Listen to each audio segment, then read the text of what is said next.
Hi there, my name is Ewan Nicholson. Welcome to my YouTube channel, Remembering Love. As you can see, I've got a matching plan and shirt on today. So the title of today's video, the subject of today's video is how do we learn to trust our own inner knowing? And will there come a point in our healing process of childhood trauma where we should just stop watching YouTube videos, stop reading books, and just work with what we know? Now, I'm aware of the irony. I'm making a YouTube video about possibly not watching YouTube videos, but this isn't a lecture on, turn off YouTube. Rather, it's more about getting an understanding of where in this process of healing do we gain knowledge, wisdom, insight, where there's an inflow, and at what point do we have to kind of feel like, okay, maybe I kind of know enough and I can just trust in what I feel. I don't need an external authority, whether it's a teacher, a therapist, or a YouTube channel or a book, to kind of tell me about what's going on. And I'd like to share with you just my own journey on one level of the periods I've gone through that have been very knowledge intensive, and periods where I feel like I've just had to step back from that and process and be with what I do know to be true.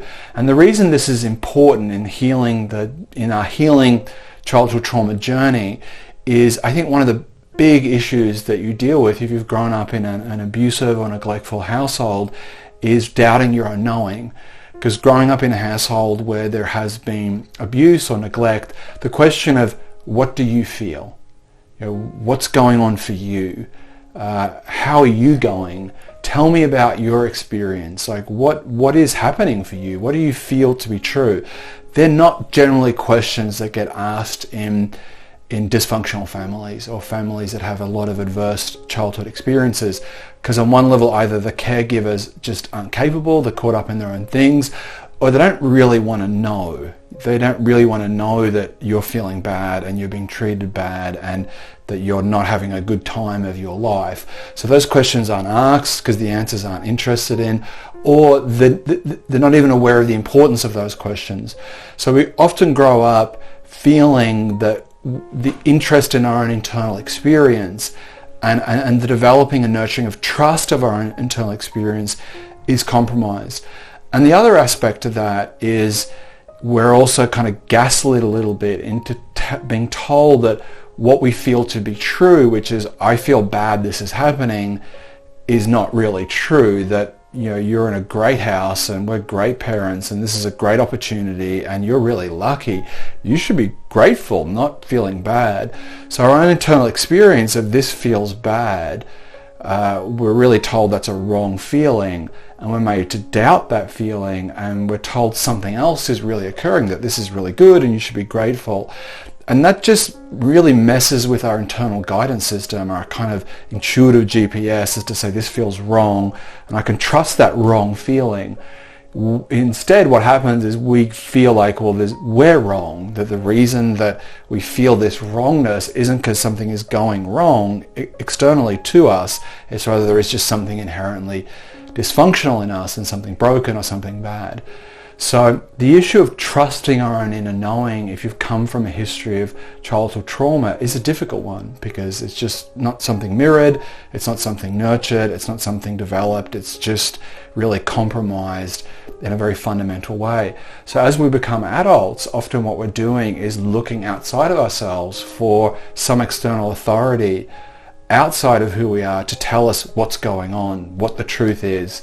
This is where you can see people from traumatic upbringings can end up in extreme religions, can end up in cults, can end up giving their authority away. One, because they've been brought up feeling that way, they've been kind of inculcated into seeing authority in that way and not trusting themselves, so it's an easy transition, you could argue.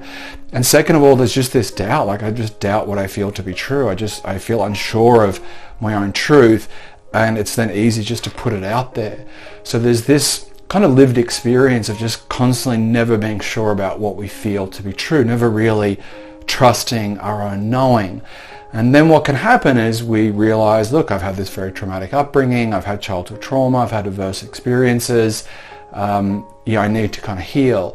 And that process then, in more of a healthy way, can be transferred into therapists, into books about self-help, meditation classes, and all that's good. It's definitely a healthier way to kind of put our authority externally, to begin with at least. But there then comes an awareness, certainly that I've had, where it feels like it's kind of never ending, like I'm always reading something else, I'm always watching a new video, I'm always discovering a new technique or a new method to do this, to do that, to do the other. And you can start to feel like this seeking and searching and needing answers just never comes to an arbitrary end. I'm 47. What is the arbitrary point where I say, I kind of know enough. I know how I feel. I know what I need to do and not to do, and how to work with myself. And I trust what I feel to be true. And that's hard. I struggle with it. I still struggle with it.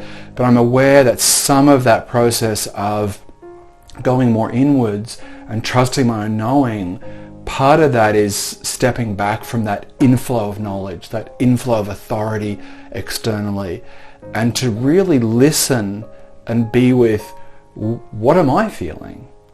What is my truth? What is going inside my own somatic or physical experience? What is happening in me emotionally? Because I think growing up in environments that are very traumatic, there's just a natural tendency to switch off from what's going on, because what's going on is very painful. So we get entrained and conditioned into disassociating, denying, cutting off and numbing, and we lose this sensory awareness of what is going on inside our own bodies. One of my eldest daughters the other day was telling me about someone at her school that she feels this kind of creepy vibe from, and she doesn't really like. He's kind of weird with her.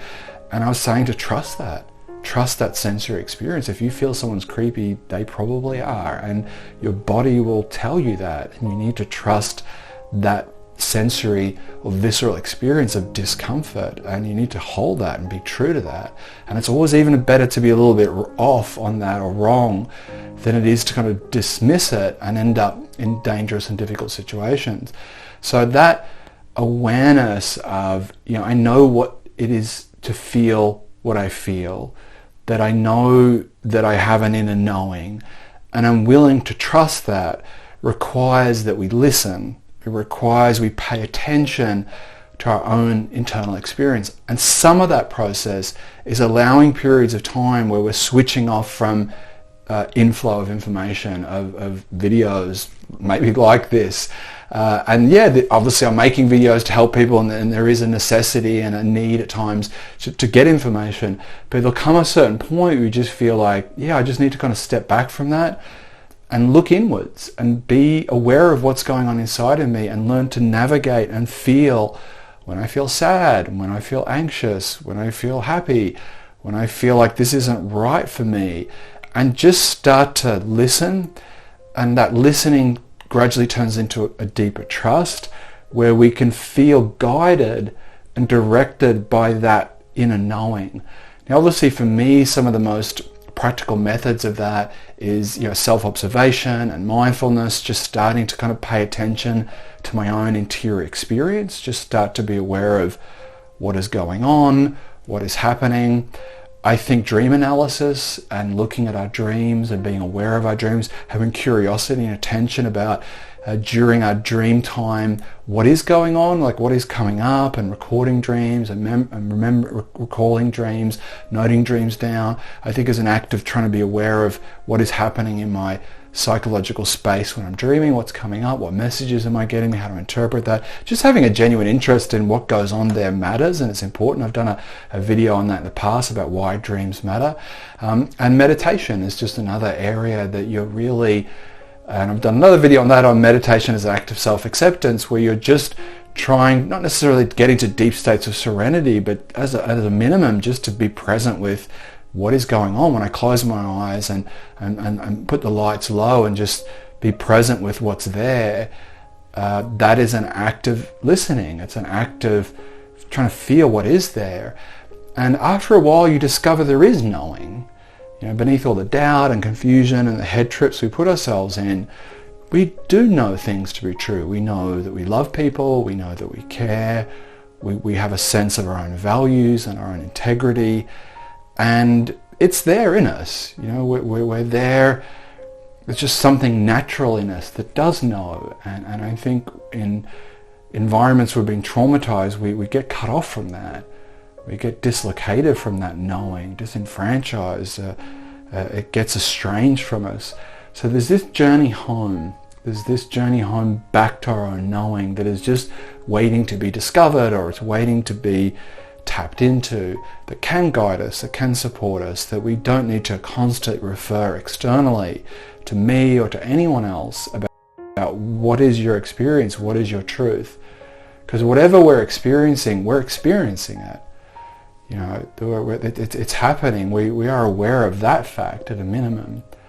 So, you know, I think in terms of getting in touch with your own inner knowing is listening to the fact that it's there, moving through some of that underlying fear that if we let go of this inflow, that if we're not being told or inspired or motivated by this external authority, we're just too fragile or too unsure to kind of work it out ourselves.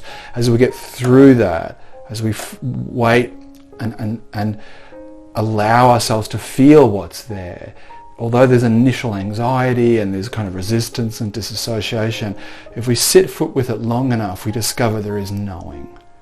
There is a deep knowing about who we are, about what's true to us.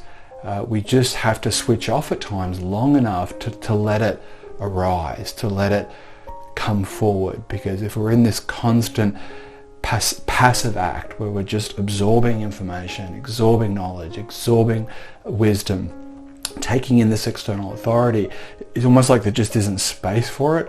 So there needs to be periods where we're just not doing that. And obviously the methods I was saying are one thing, but just being out in nature, disconnecting from technology, disconnecting from that inflow, you find it just comes up naturally. It arises. Nature's obviously an amazing resource or sentience that connects us with that. I mean, there's a lot of different things. But I think the key thing is having the confidence and trust that if we sit still long enough with what's in us, that knowing arises. And as it arises, we can learn to trust in it more, listen to it more, allow ourselves to be directed by it more, and we're not dependent on external authority to do that, wherever it comes from. Because there is a difference between learning methods and picking up insights and gaining knowledge about our experience and then deferring to that, or feeling like we're constantly, what's the word for it? Not differential, but we're dependent on that. I think it's maybe just a simple word that we require that. It's necessary to get our bearings.